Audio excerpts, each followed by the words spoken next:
சென்னைக்கு வந்து நேற்று பேசிய நரேந்திர மோடி திமுகவோடும் திமுக அதிமுக மாதிரி கட்சிகள்கிட்ட இரண்டு கட்சிகளிடமும் தமிழக மக்கள் சிக்கி தவிக்கிறாங்க, இவ்விரு கட்சிகளும் மக்கள் நலனில் அக்கறை காட்டவில்லை அப்படின்னு சொல்லி நேரடியாக திமுக அதிமுகவுக்கு எதிரான பிரச்சாரத்தை தொடங்கி வச்சிருக்கிறார்.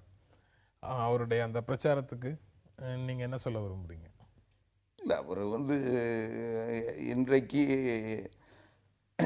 இந்தியாவில் அதுலேயே நீங்கள் தொடர்ச்சியாக பார்த்தீங்கன்னா ஜனதா கட்சி பாரதிய ஜனதா கட்சி ஆட்சிக்கு வந்தால் தமிழக மீனவர்களுக்கு பாதுகாப்புன்னு சொல்கிறாரு.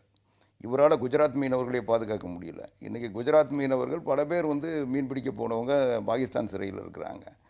அவங்களெல்லாம் என்னவோ இவர் காப்பாற்றிட்டது மாதிரி.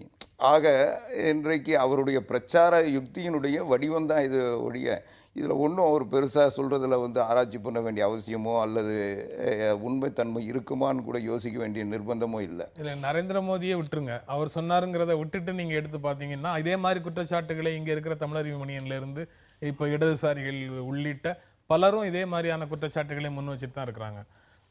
திராவிட முன்னேற்ற கழகம் மேலேயும் அனைத்து இந்திய அண்ணா திராவிட முன்னேற்ற கழகம் மேலேயும் இப்போது இந்த குற்றச்சாட்டை சொல்பவர்களுடைய எண்ணிக்கை அதிகமாகிட்டே இருக்கிற மாதிரி ஒரு தோற்றம் இருக்கு. இல்லை, நீங்கள் திராவிட முன்னேற்ற கழகத்தின் மீது எதுக்கு சுமத்துறாங்கன்றதுக்கு அது பல காரணங்கள் இருக்குது. அது எல்லாருக்கும் தெரிஞ்சது.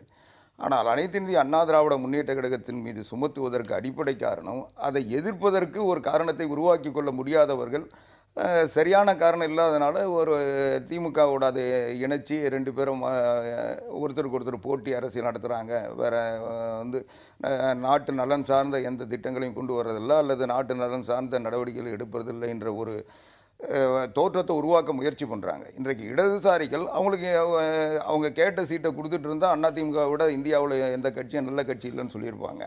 ஆனால் அவங்களுக்கு அந்த எண்ணிக்கை நாங்கள் கொடுக்க முடியாததுனால அவங்க இன்னைக்கு அந்த காரணத்தை கண்டுபிடிச்சிட்டாங்க.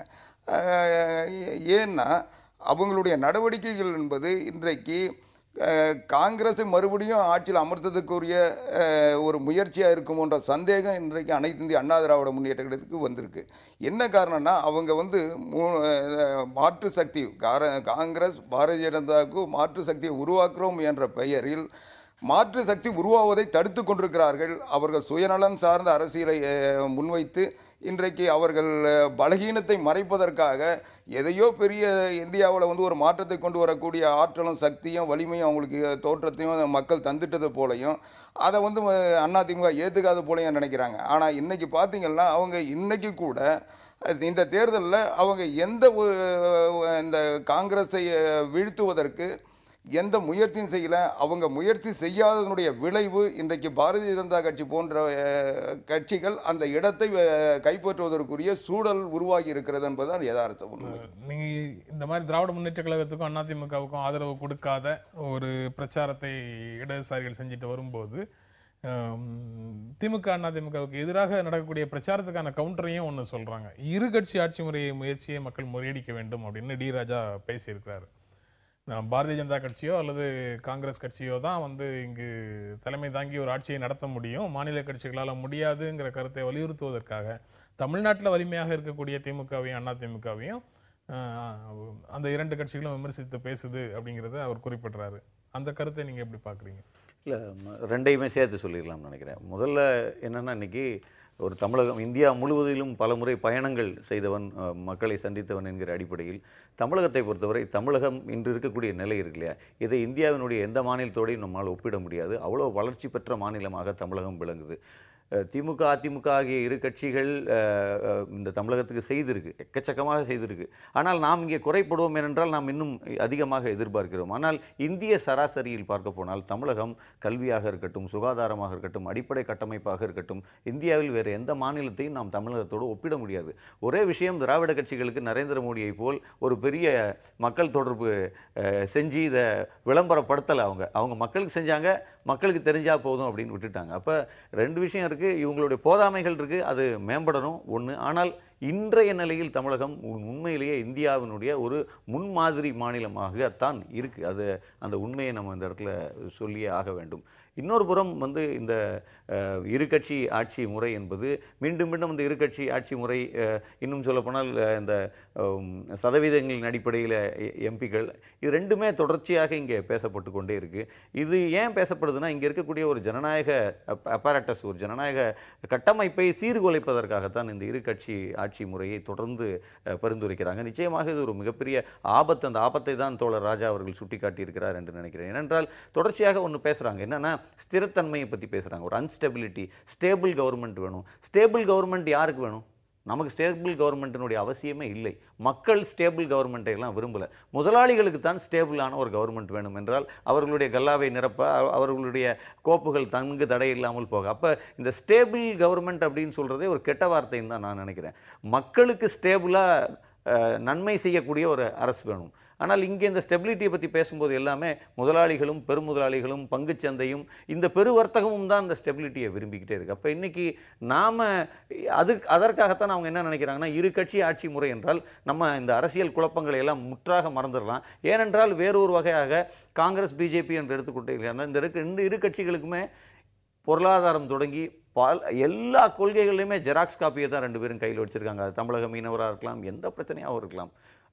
அப்போ மதவாதம் தவிர அவர்களுக்கு எந்த வித்தியாசமும் இல்லை. அப்போ முதலாளிகள் என்ன நினைக்கிறாங்கன்னா, இந்த இரு கட்சி ஆட்சி முறை என்றால் நாம் நிம்மதியாக தொழில் செய்யலாம் அப்படின்னு நினைக்கிறாங்க. வேற யாராவது ஒரு மூன்றாவது கொள்கையோடு ஒருவர் வந்தால் அவரை டேக்கிள் பண்ணுறது, அந்த அன்ஸ்டெபிலிட்டியை தான் பார்த்து அவங்க பயப்படுறாங்க. அப்போ அவர்கள் அந்த நிலைத்தன்மையை அடையத்தான் இந்த இரு கட்சி ஆட்சி முறை என்பதை தொடர்ந்து பேசுகிறாங்க.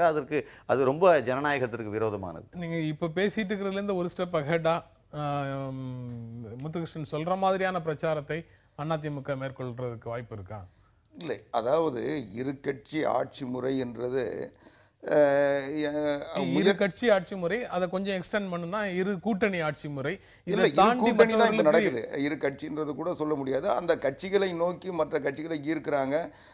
இவங்களுடைய பலகீனங்கள் அந்த கட்சிகளை சரணடைய வேண்டிய அவசியத்தில் சில கட்சிகள், சிறிய கட்சிகள் ஆளாக்கப்பட்டிருக்கின்றன. ஆனால் நான் சொல்ல வர்றது, இன்றைக்கு தோழர் ராஜா அவர்கள் இதை முன்வைப்பதற்கு அவருக்கு உரிமை இருக்கலாம். ஆனால் அவர் கடமை தவறி இருக்கிறாங்கன்றது என்னுடைய குற்றச்சாட்டு. இப்போது அந்த நிலை, இப்போது காங்கிரஸ் பலகீனப்பட்டது, காங்கிரஸ் ஊழலில் சிக்கி இருக்குது, அந்த அரசாங்கம் செயலிழந்து இருக்குது, எல்லாமே உண்மை. ஆனால் அந்த இடத்தை பாரதிய ஜனதா கட்சி சரியாக பயன்படுத்திக்கிச்சு. காங்கிரஸினுடைய பலகீனத்தை இவங்களுடைய பலமாக மாற்றிக்கிட்டாங்க. ஆனால் இடதுசாரிகள் இன்னைக்கு வரைக்கும் குரல் கொடுத்து கொண்டிருக்கிறார்களே ஒழிய, அந்த குரலை வலிமையான குரலாகவும் ஒருங்கிணைந்த குரலாகவும் இந்த நாட்டு மக்கள் அங்கீகரிக்கக்கூடிய குரலாகவும் அதை செயல்படுத்துகின்ற நிலைக்கு கொண்டு வரல. ஆக இவங்க ஏற்படுத்துகின்ற அந்த வெற்றிடம்தான் இந்த இரு கட்சி தான். இந்த மற்ற கட்சிகள் போய் சரணடைய வேண்டிய அவசியத்தை உருவாக்குதுன்னு தான் என்னுடைய கருத்து. யார் அவங்களை உதாசீனப்படுத்தினாலும், யார் அவங்களை விரட்டி விட்டாலும் அதெல்லாம் பற்றி கவலைப்படாம அவர்களோடையே சேர்ந்து நின்று அந்த இரண்டு கட்சிகளுக்கும் மாற்றாக ஒரு அணியை கட்டுறதுல அவங்க உறுதியாக இருக்கணும் அப்படின்னு சொல்ற மாதிரி. அதை சொல்ல, நான் தமிழ்நாட்டு அரசியல் சூழ்நிலையை சொல்லலை, இந்திய அரசியலில் தான் நான் சொல்றேன். இந்திய அரசியலில் இப்போ தமிழ்நாட்டில் அவங்க என்ன நிலை எடுத்தாங்கன்றது நான் விமர்சனத்துக்குள்ளாக்கல. நான் சொல்றது, இன்னைக்கு இந்திய அரசியலில் குறைந்தபட்சம் ஒரு 300 இடங்களிலாவது போட்டியிடுகின்ற ஒரு அணியை அவங்க உருவாக்கி இருந்தாங்கன்னா நம்ம எதிர்கொள்றதுக்கு அவங்க வடிகண்டிருக்காங்கன்னு நம்ம சொல்லலாம். அந்த கடமை அவர்களுக்கு மட்டும்தானா அப்படிங்கிறது ஒரு கேள்வி. அவங்க அந்த கோரிக்கையை வைக்க சொல்ல, இப்போ அந்த கடமையை இயலாத நிலை தான் அனைத்து இந்திய அண்ணா திராவிட முன்னேற்றம் எங்களால் முடிஞ்ச முயற்சிகளை செஞ்சிருக்கோம். நாங்கள் மாநில கட்சிகளை ஒருங்கிணைக்கிற முயற்சியில் ஈடுபட்டிருக்கோம். அந்த மாற்று சக்தியாக நாங்கள் உருவாக முடியுன்ற நம்பிக்கையோட தான் அந்த களத்தில் நிற்கிறோம். நம்ம தொடர்ந்து பேசலாம் ஒரு இடைவேளைக்கு பிறகு.